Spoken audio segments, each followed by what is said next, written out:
Hola, mi nombre es Carolina García, soy médico especialista en medicina física y rehabilitación. Trabajo junto a este grupo de enfermeras en el Instituto de las Heridas y voy hoy día a hacer una actividad demostrativa que les va a servir a muchos de ustedes para su práctica habitual, aumentando la calidad de la atención que nosotros vamos a ofrecer.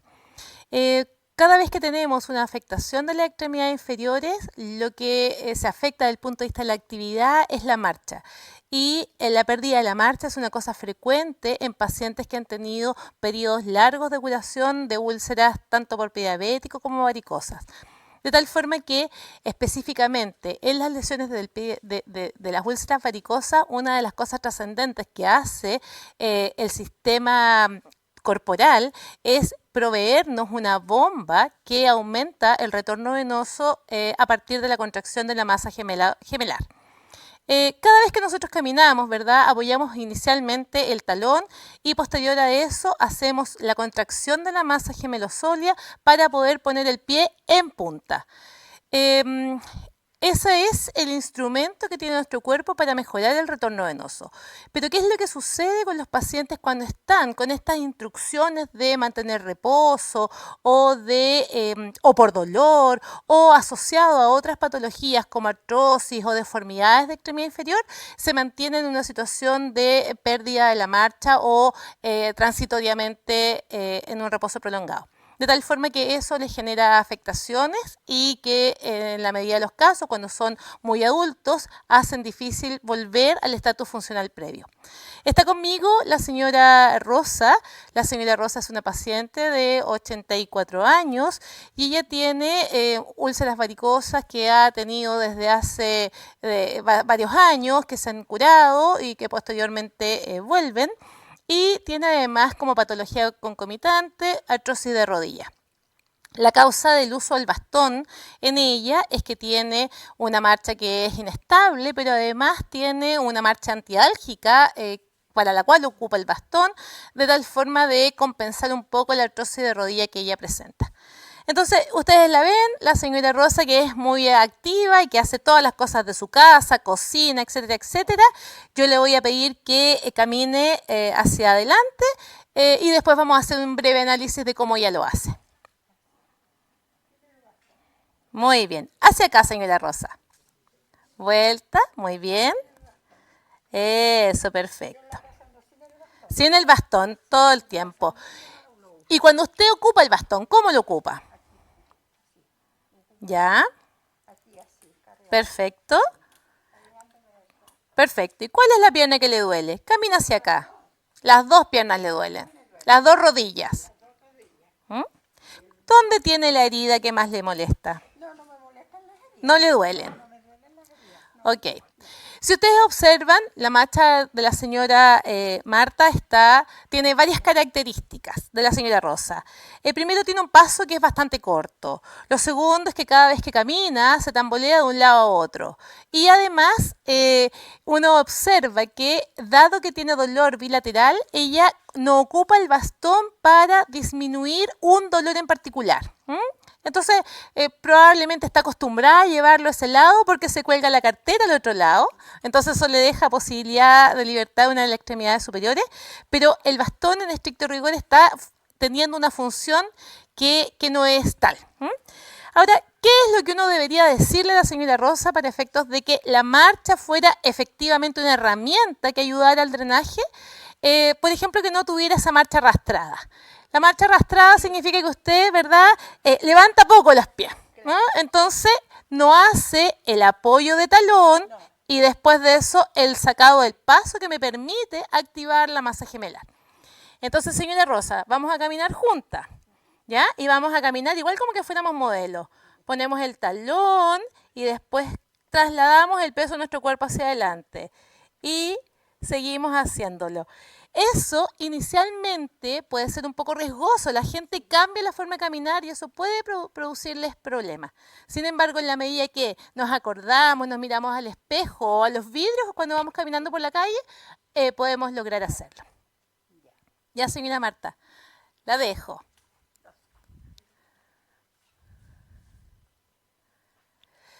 Cuando las lesiones se transforman en lesiones muy crónicas y los pacientes han tenido periodos largos de inmovilización, la principal articulación que sufre es la articulación del tobillo.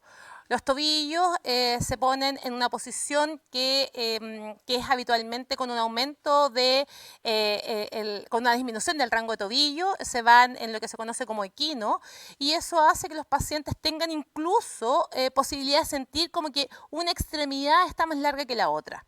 Tenemos aquí al señor Lizama. Este es un caballero que también de larga data de su lesión. Tenía lesiones bilaterales, un paciente que partió con las úlceras muy graves en el periodo del trabajo. Él trabajaba en una imprenta, es decir, un trabajo que además lo mantiene mucho tiempo de pie. Y en ese contexto, en pacientes que tienen cierto riesgo de hacer úlceras varicosas y se mantienen en trabajos que requieren estar de pie, existen una serie de actividades que uno le dice a los pacientes que pueden hacer. Y una de ellas es intentar ponernos de pie, ¿verdad? Y ponernos en punta de pie.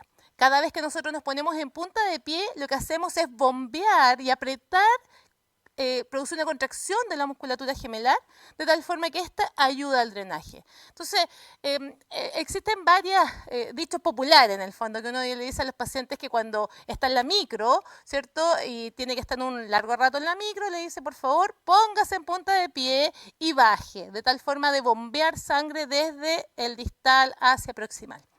Entonces, vamos a observar cómo camina don Eugenio, que por supuesto es muchísimo más joven que la señora Rosa, pero sin embargo él tiene cierta claudicación. Camine. Ok, hacia acá ahora. Entonces, yo lo he examinado un poco más sin ropa, digamos. Entonces, el caballero tiene además una postura en genovaro y eso hace que tenga esta marcha particular. Pero además, el paso del caballero, siendo una persona muy joven, el hombre tiene 68 años, es también un poco lenta y un poco arrastrada. Quiero que vuelva a caminar para que observemos la marcha. Hacia acá. Y si uno quisiera ver la simetría del paso, el señor también da un paso más largo y otro más corto. Es muy probable que en algún minuto, cuando haya tenido dolor, porque recordemos que las úlceras varicosas sí duelen en un grupo importante de los pacientes, una de las formas de marcha que más son posibles de identificar es la marcha antiálgica. Y en general, la marcha que se produce en pacientes que tienen dolor hace que la extremidad dolorosa se mueva más, con un paso más corto, pero además con menos movilidad de tobillo. Y cada vez que disminuimos la movilidad del tobillo, la masa gemelar no se contrae y por lo tanto lo que produce es un estancamiento del volumen de sangre que debiera drenar. Así que si vamos a mandar a hacer ejercicio a los pacientes, es decir, a caminar, debemos enseñarles cómo se debe hacer para obtener los beneficios que están súper evidenciados respecto del efecto de la marcha en el paciente con úlcera venosa. Continuamos con Isabel.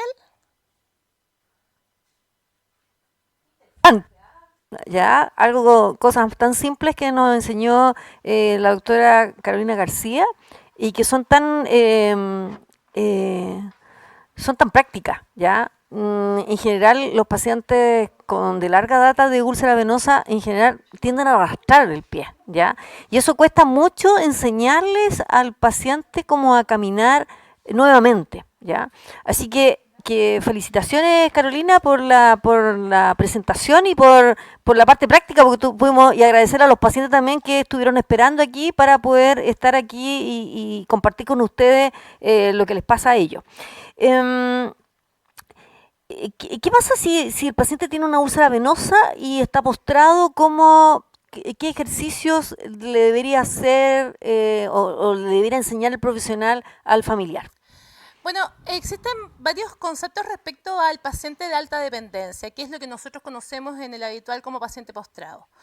Primero decirles que cada vez que nosotros tenemos a un paciente en estas circunstancias, existen algunas necesidades de traslado del mismo hacia otras habitaciones del hogar. De tal forma que el mantener que el paciente pueda ponerse en posición plantígrada con los pies apoyados en el suelo es un beneficio para cada uno de ellos. En este contexto, ¿verdad? Dado que la zona distal de la pantorrilla es la que habitualmente más se afecta, es el rango de tobillo el que por lo tanto pierde mayor cantidad de angulación.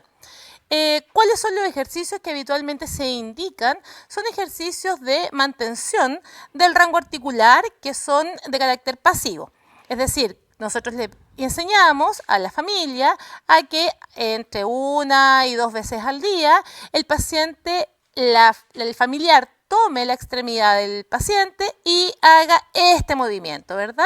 Llegando con el tobillo a al menos una angulación de 90 grados que permita que cuando la persona se pare o se ponga de pie o ayude a trasladarse a alguna otra habitación o la silla de rueda o al baño, pueda apoyarse de forma plantígrada en el suelo, apoyando el talón como una buena, como para mejorar la seguridad de esta postura.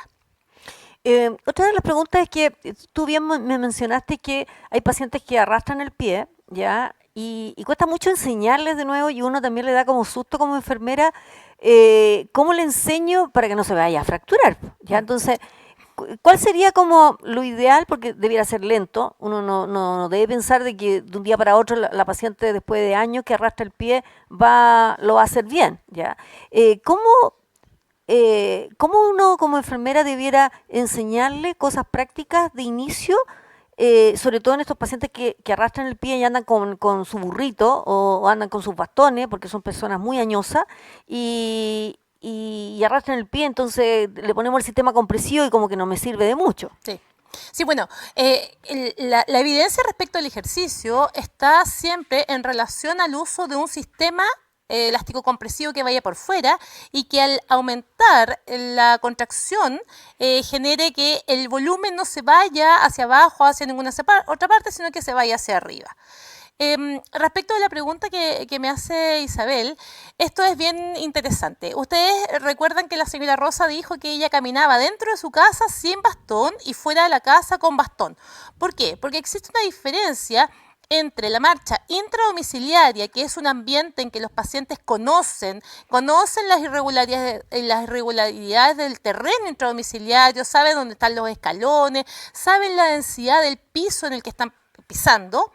Y otro tipo de marcha es la marcha extradomiciliaria, que tienen bastante más riesgo. Por lo tanto, en esto de hacer un reentrenamiento de la marcha, uno debe partir siempre por caminata intradomiciliaria. La caminata intradomiciliaria habitualmente se indica frente a algo que me permita observar la marcha. Es decir, yo les digo, ¿sabe qué? En el ventanal de su casa, intente caminar frente al ventanal y tiene que observar 2 cosas básicas. Lo primero es que los pasos sean regulares, ¿cierto? Y el paso regular significa que la mayoría de las casas tienen baldosa, ¿verdad? Que vaya pisando en cada una de las rayitas de la baldosa. De esa forma logramos regularizar la marcha. Y lo segundo, para efectos de la contracción de la masa gemelar, es apoyar primero el talón y después producir la contracción que me hace que estos músculos, ¿verdad?, que llevan el pie en punta, se activen de tal forma de producir el drenaje. A posterior, y evaluando siempre la estabilidad de la marcha, se solicita intentar o iniciar marcha extradomiciliaria con algún apoyo tipo ayuda técnica, 2 bastones, un bastón, un andador con ruedas, sin rueda y la gama que tenemos en la atención primaria, y habitualmente acompañados. En general, no es factible que un paciente que tiene una marcha limitada durante un periodo largo de tiempo salga solo a caminar. Esa no es una instrucción que genere seguridad para esto de evitar, en el contexto del reposo, que además genera osteoporosis y atrofia muscular, no es una buena práctica porque corremos mucho riesgo. Ok, bueno, de las preguntas también que están llegando, dice, ¿cuándo un usuario utiliza vendaje, igual debe realizar ejercicio? Sí, como les comenté, el ejercicio, la mayor cantidad de los estudios se orienta a que se realice con un sistema elástico compresivo, es decir, este vendaje. que apoya al drenaje hacia proximal, ¿verdad? Al drenaje desde distal a proximal cuando la masa gemelosólea se contrae. Si nosotros no tuviéramos el vendaje, lo que han hecho algunos estudios que tiñen volúmenes es mostrar que pudiera incluso infiltrarse la zona más superficial. Entonces se aprieta la masa gemelar, eso comprime los vasos y estos vasos en vez de drenar hacia arriba podrían drenar áreas aledañas a la zona de la herida. Súper. No sé si hay más preguntas, señor director. ¿No? Hay varias felicitaciones, en todo caso estoy viendo, de la exposición de la doctora Carolina, porque en realidad uno aprende mucho, estas cosas prácticamente no se las enseña en la universidad. Pregunta, ¿la bicicleta sirve como ejercicio para mejorar el retorno venoso?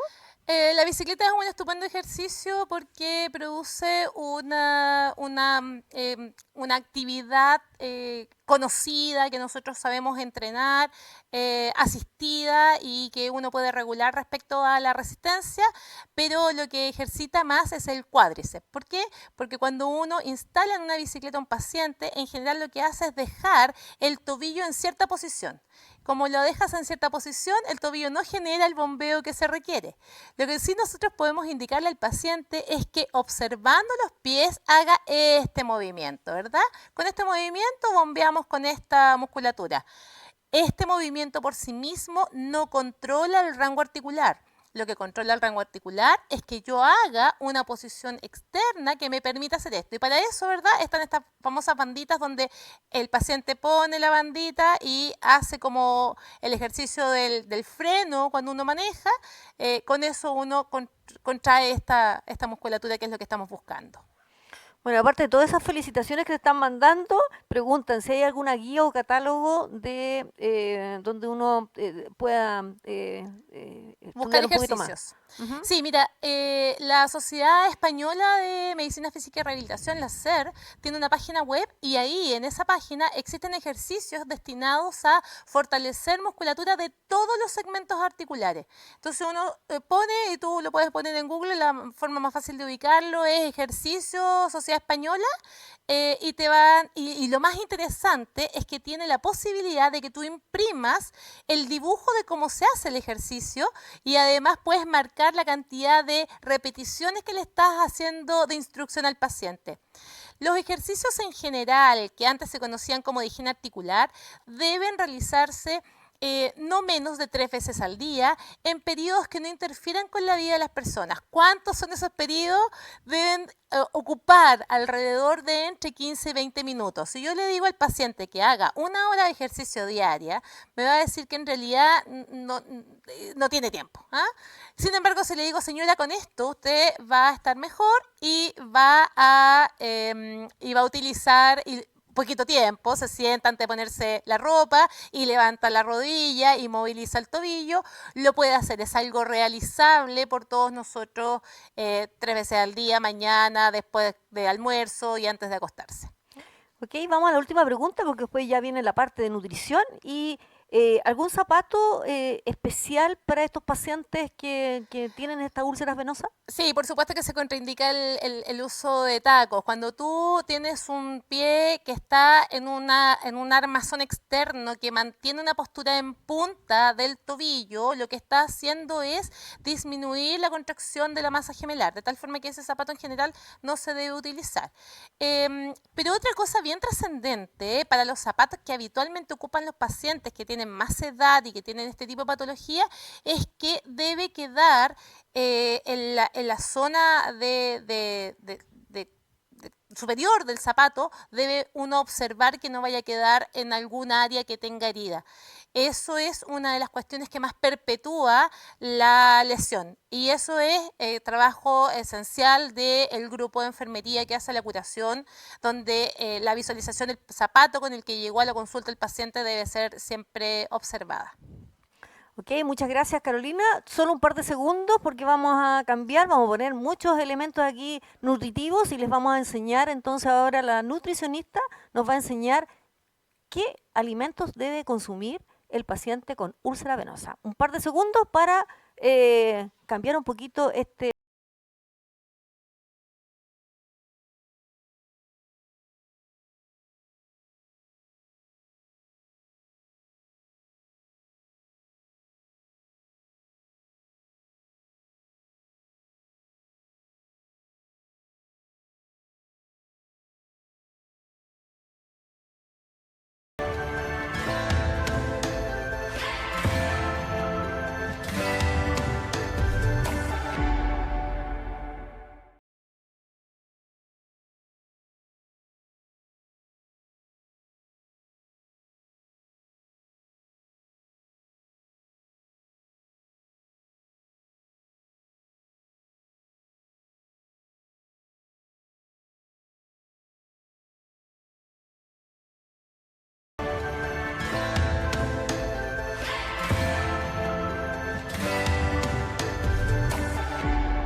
Bueno, estamos aquí con Christine Kleiner, que es nutricionista, que ella tiene está haciendo un doctorado en heridas sobre esta materia, trabaja con nosotros hace mucho tiempo, vive a todos nuestros pacientes con estas complicaciones y también trabaja en la Universidad de Chile, ¿ya? Y mira qué gráfico, ¿ya? O sea, qué mejor aprender así, con todos estos alimentos. Así que, Christine, cuéntanos cómo le enseñamos a comer a nuestros pacientes. Ya, ¿qué tenemos acá? Les muestro. En primer lugar, en este sector tenemos en una minuta de ejemplo, ¿ya? Para un paciente que tenga una herida crónica, ya sea tipo 1 o 2, se refiere de menor gravedad. Entonces, en primer lugar, tenemos acá el desayuno. Este desayuno está compuesto por una leche descremada que aporta 7 gramos de proteínas. ¿Sí? Esta es una porción de 200 cc. Generalmente cuando nosotros tenemos este vaso y tomamos leche o algún líquido, lo llenamos hasta arriba. ¿Ya? Y hasta arriba sería alrededor de 250, 280, dependiendo del vaso. Entonces 200 cc sería esta cantidad que me aportan 7 gramos de proteína. Junto con ello, el desayuno agregamos pan, que es necesario por el aporte de hidratos de carbono, que va a proteger el uso de las proteínas como energía y va a favorecer entonces la función estructural. Y este pancito está acompañado de huevo y palta. ¿Qué cantidad de huevo? Tiene un huevo entero más una clara y una porción de palta, que es la mitad de una palta pequeña, ¿ya? Esto para el desayuno. Posteriormente, a modo de colación, Sí, es importante ahí agregar alimentos que tengan alta cantidad de vitamina C. De colación de opción pueden ser 2 kiwis. Ya 2 kiwis aportan alrededor de 100 miligramos de vitamina C, considerando ya que el requerimiento de una persona sana está alrededor de los 70-80 miligramos. Entonces ya con 2 kiwis podríamos llegar al requerimiento de una persona sana. Posteriormente a eso viene el almuerzo, que está por acá. Y para el almuerzo tenemos una ensalada verde, bien aliñada con limón para agregar también vitamina C. Y aquí tenemos una porción de arroz integral. Una porción de arroz es alrededor de 3/4 de taza. Aquí tenemos como el tamaño de una taza típico y sería alrededor de 3 deditos, ¿sí? Eso es más o menos una porción de arroz. Y aquí en este caso es un arroz integral que tiene agregado cúrcuma por sus también efectos antioxidantes conocidos y media lata de atún, ¿ya? Así se ve más o menos un plato. Aquí media lata de atún nos aporta 13 gramos de proteína y acá los cereales igual nos van a aportar proteína alrededor de 3 gramos más la ensalada verde que nos aporta fibra, vitaminas, minerales, ¿ya? Posteriormente a eso, ¿ya? Tenemos una colación que se me perdió. No, pero no importa, podemos improvisar. Tenemos esta es parte de estar así, ¿no es cierto? Bueno, y la colación idealmente sea alta en proteínas. Aquí podemos agregar un yogur alto en proteínas. No sé si han visto en el mercado que existen bastantes productos lácteos que son ricos en proteínas de diferentes marcas, ¿ya? Y aquí la gracia de estos alimentos ricos en proteínas es que aportan 14 gramos por porción versus un lácteo descremado corriente que aporta 7 gramos. Entonces también puede ser una buena opción. Y posteriormente, en la hora de la cena, ya aquí tenemos una porción también de verduras verdes acompañada de tomate para darle un poquito de color. Lógicamente la idea es que todos los días comamos diferentes tipos de verduras. Esto es solamente un ejemplo, ¿ya? Y aquí tenemos una porción de pollo que es alrededor de una mano y esto me va a aportar 22 gramos de proteína. Y esto que se ve bastante abundante acá, solamente una papa mediana ya cortada en rodajas, que sería una porción de cereal y que también me aporta 3 gramos de proteínas por parte de las proteínas vegetales, ¿ya? Junto con ello además le agregamos acá un otro yogur, ya puede ser yogur alto en proteínas o también puede ser un vaso de leche para favorecer la regeneración durante el descanso. Estamos considerando que esta minuta para un día, además debemos agregar el aporte de agua, que deberían ser alrededor de 10 a 12 vasos por día para este tipo de paciente, vasos de este tamaño, ya nos está aportando alrededor de 1.2 gramos de proteína por kilo de peso, pensando en un paciente que pese 70 kilos, ya, como para que se hagan una idea, ¿sí? Eso sería en primera instancia entonces la minuta para un paciente que tenga una úlcera crónica tipo 1 o 2. Pero ahora, lógicamente, que pueda alimentarse por boca, ¿sí? Estamos en ese contexto. Ahora si vamos a el contexto de un paciente que requiera mayor cantidad de proteínas durante el día, esta minuta está confeccionada pensando en un aporte de 1.5 a 1.6 gramos de proteína por kilo de peso para una persona de 70 kilos, ¿sí? Para que se hagan una idea. Lógicamente los requerimientos van a ir dependiendo de cada persona, ya la actividad, el tamaño, pero estamos solo ejemplificando.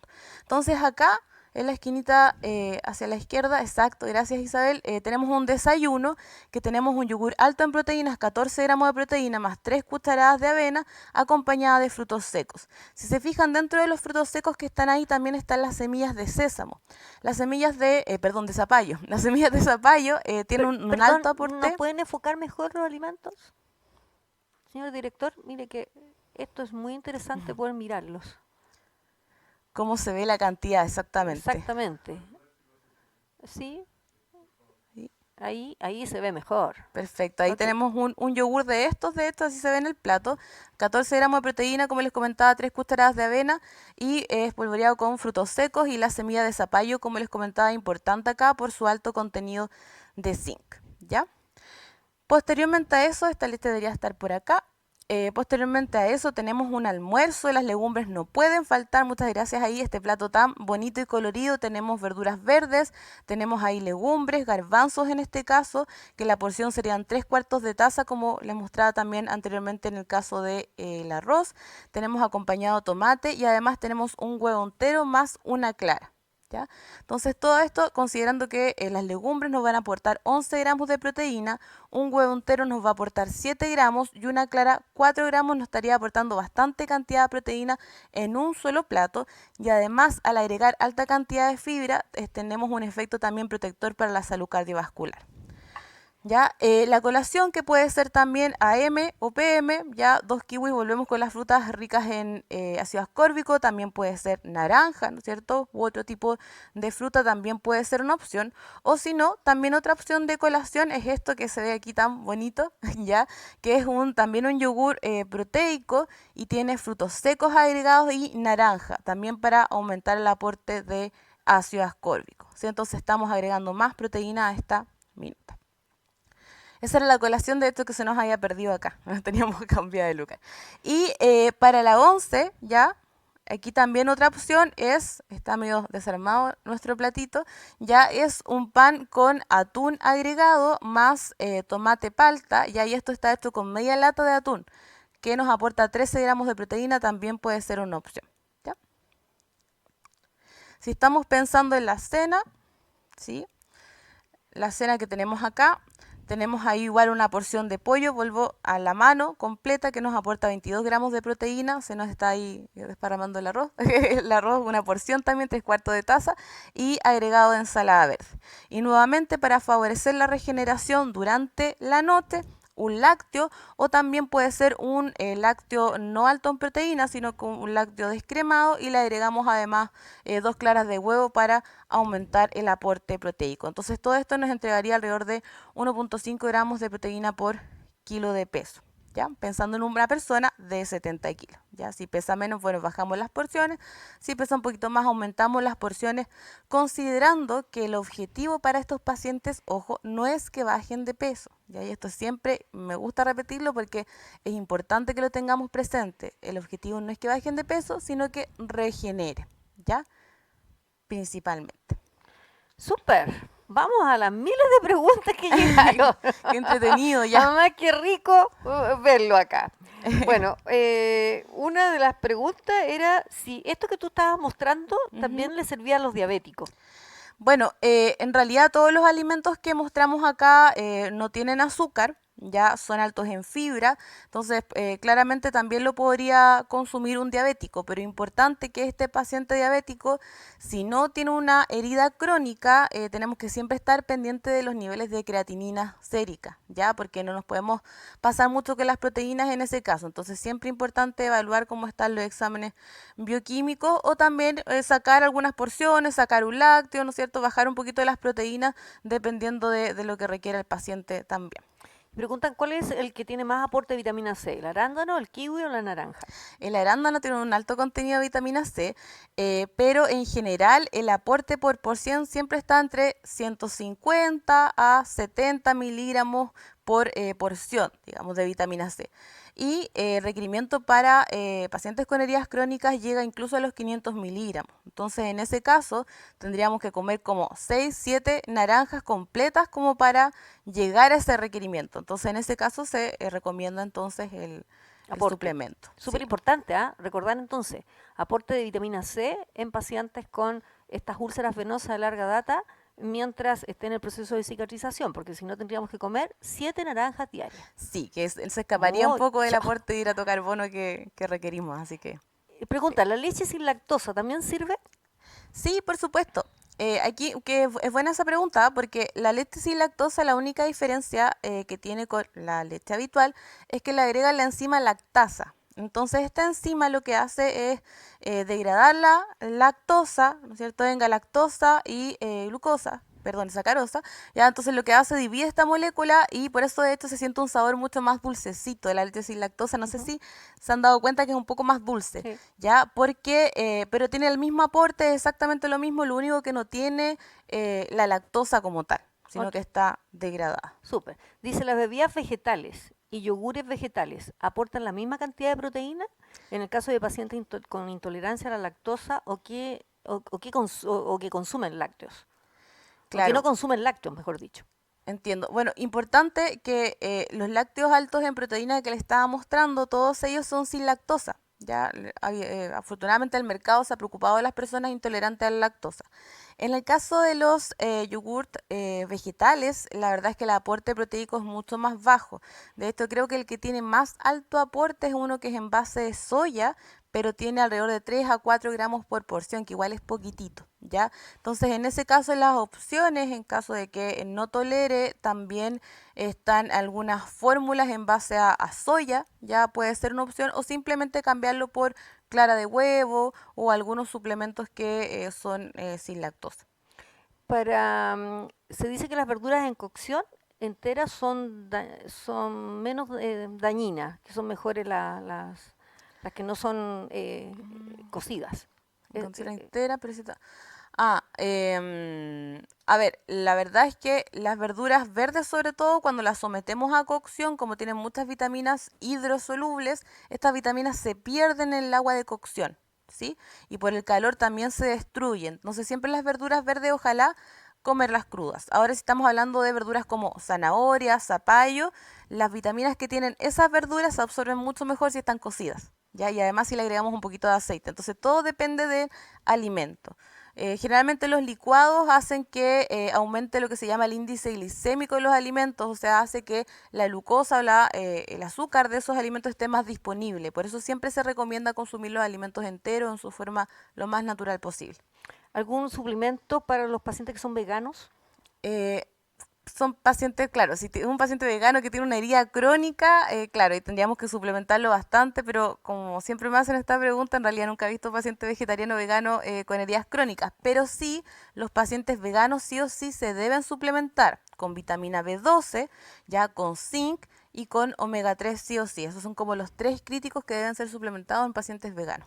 En los pacientes con úlceras venosas se ve mucho paciente con dislipidemia, ¿ya? Y dentro de lo que uno les da a los pacientes, lo más barato, dentro de la parte proteica, son el huevo, ¿ya? Ujú. Y tú hablabas que el huevo entero da 7 gramos de proteína.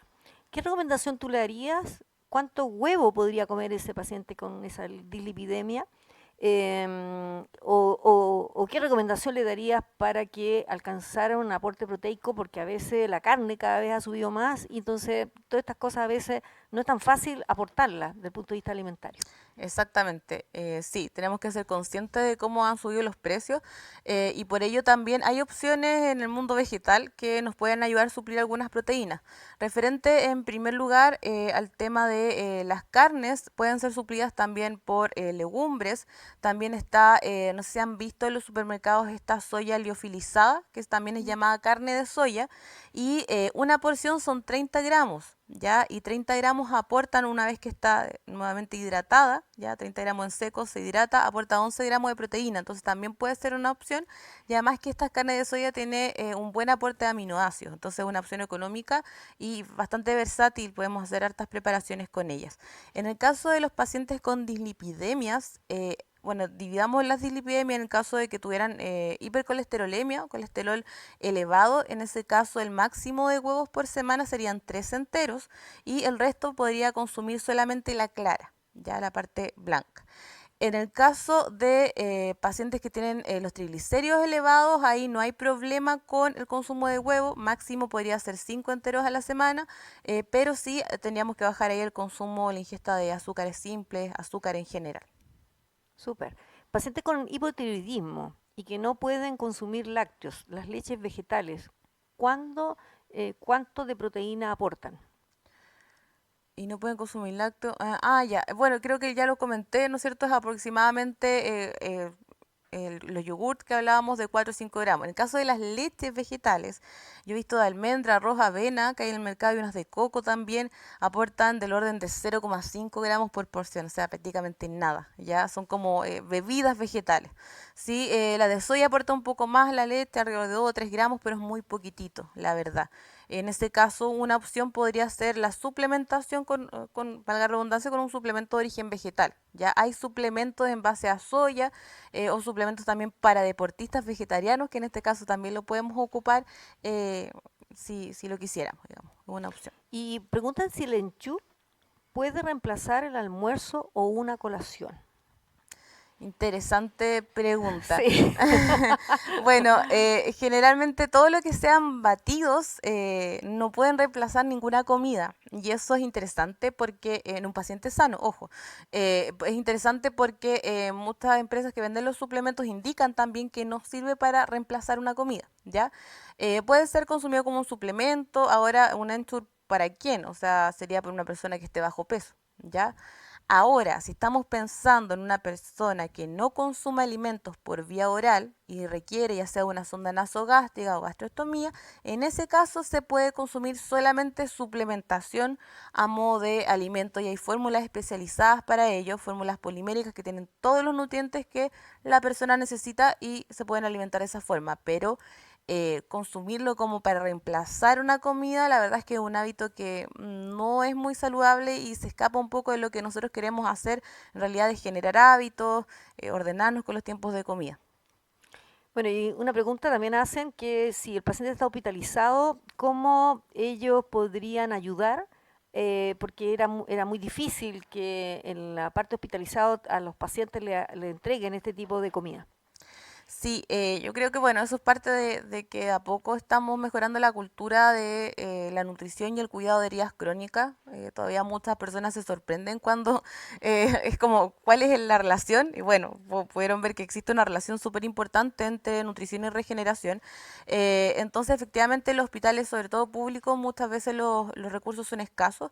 Entonces, ahí la nutricionista puede, ya, y está capacitada y debe, en realidad, una responsabilidad agregar colaciones o aumentar porciones. Generalmente la nutricionista está conectada directamente con el servicio de alimentación del hospital, entonces por lo tanto dependiendo del paciente que tenga, ella puede agregar porciones, una porción extra de carne o agregar más colaciones dentro de las colaciones que existan o las opciones que haya en el hospital.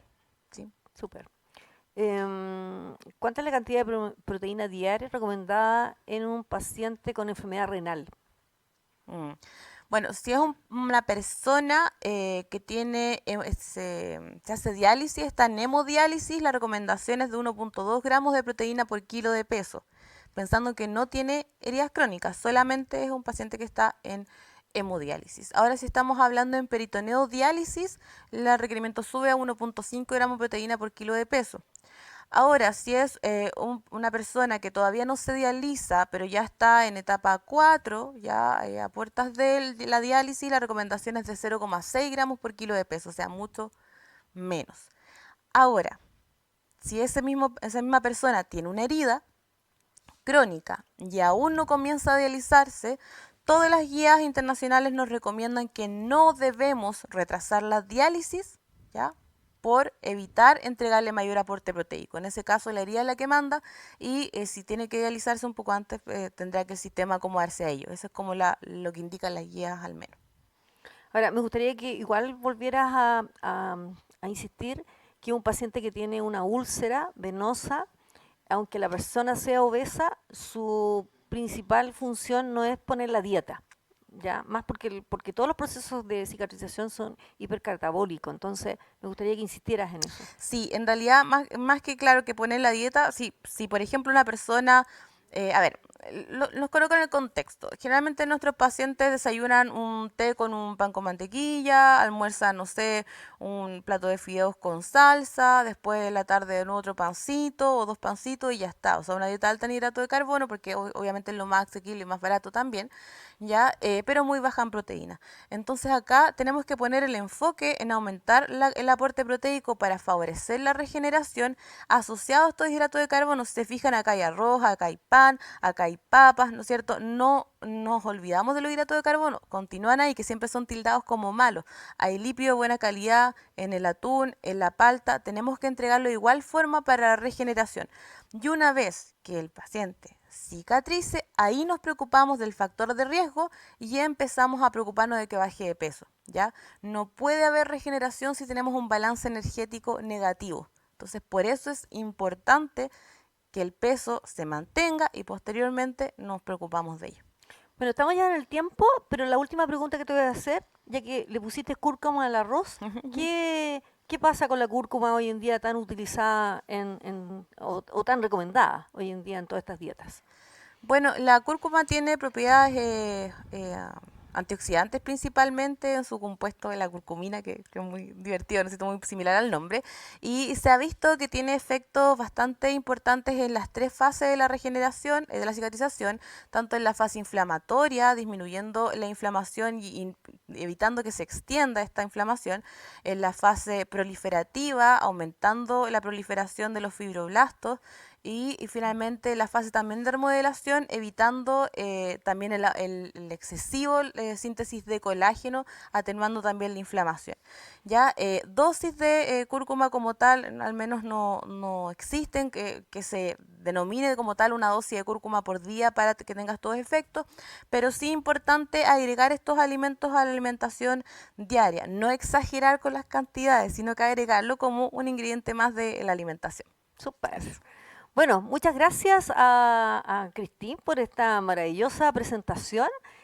Fue una presentación didáctica, ya como también lo fue la anterior, y todos los videos y todas las cosas que quisimos compartir con ustedes en este seminario que está terminando. Y agradecerle, por supuesto, a todos los docentes que estuvieron participando en este seminario y, por supuesto, a todas las personas que estuvieron conectados en esta tarde de Chile, porque no solamente aquí estuvo los profesionales de acá de Chile, sino también de muchas partes de Latinoamérica y también algunos profesionales de lo que son Europa y Norteamérica. Así que agradecer.